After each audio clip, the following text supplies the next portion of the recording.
дар баробари соҳибистиқлолии ватан шаҳри Турсунзода сол то сол симои хешро иваз карда дар ин гӯшаи хоки ватан даҳҳо сохтмонҳои таъиноташон гуногун мавриди баҳрабардории сокинон қарор гирифтанд. Сохта ба истифода додани марказҳои савдо, хизматрасонии маишӣ, мактабу бунгоҳҳо, биноҳои баландошёнаи истиқоматӣ далели гуфтаҳои болоянд. шӯъбаи меъморӣ ва шаҳрсозии шаҳри Турсунзода барои зебогии шаҳри азизамон самгузорӣ карда лоиҳаҳои зеборо таҳия менамояд, ки тибқи он сохтмонҳои нав зебою бар ҳаво шурӯъ мегардад, гуфт зимни суҳбат сармеъмори шаҳри Турсунзода Нуриддин Бозоров.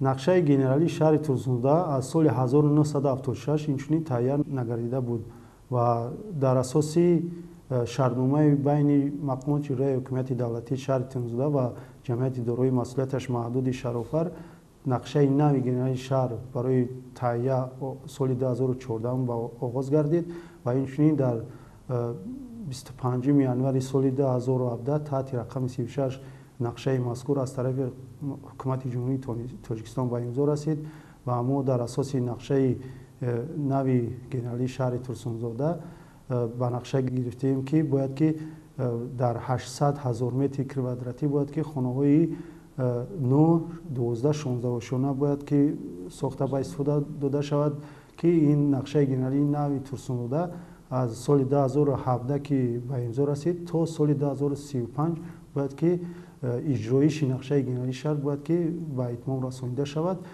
30% боқимондаи нақшаи генералии шаҳр бояд ки хонаҳои индивидуалӣ бояд сохта ба истифода дода шаванд ва ба нақша гирифта шудааст ва мо дар асоси нақшаи нави генералии шаҳр таҳияи сараввал бояд ки таҳияи нақшаи таъризии маҳалро бояд ки ба инобат гирем. дар нақшаи таъризии маҳал ҷобаҷогузории ҳар як бино иншоот ба нақша гирифта мешавад, ҳар як роҳу роҳраво, кӯчаву боғу гулгашо дар нақша ҷойгир карда мешавад.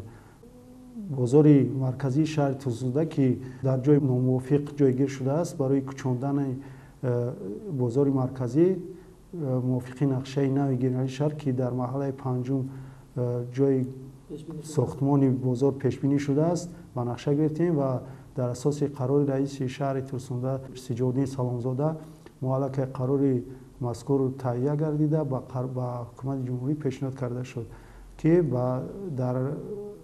дар асоси қарор бояд ки дар 10 гектар замин бояд ки сохтмони бозори нави ҳозиразамон сохта ба истифода дода шуда ва бозоре ки ҳозир вуҷуд дорад ва бозори нав кӯчонида шуда. хеле ки гуфтем марҳилаи аввал бояд ки боғи фарҳангӣ фароғатӣ ба номи Мирзо Турсунзода бо ҷойгир намудани парчам ва нишони давлатӣ ба нақша гирифта шудааст. дар муддати соли 2017 36 иншоотҳои таъиноташон гуногун ба нақша гирифта шуданд, ки қисме аз онҳо мавриди истифода қарор дода шуданд. дар соли сипарӣ якчанд иншоотҳои ғайриқонунӣ ҳам ошкор карда шуда, нисбати он шахсоне ки ба сохтмонҳои ғайриқонунӣ даст заданд ҷаримабандӣ шуда ба ҷавобгарии маъмурӣ кашида шуданд.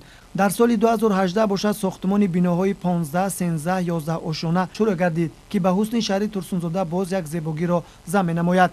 тибқи супориши ҳукумати ҷумҳурӣ дар маҳаллаҳои шаҳр сохтмони биноҳои то 2-3 ошёна манъ карда шуд. бомақсади боз ҳам зебои дидани гардидани шаҳри Турсунзода аз тарафи шӯъбаи меъморӣ ва шаҳрсозии шаҳри Турсунзода як қатор чораҳои зарурӣ андешида мешаванд. тибқи лоиҳаи генералӣ минбаъд сохтмонҳои баландошёна дар шаҳри Турсунзода сохта мешаванд. собирҷон Саидов, Зафар Асанов барои барномаи иттилоотии хабар.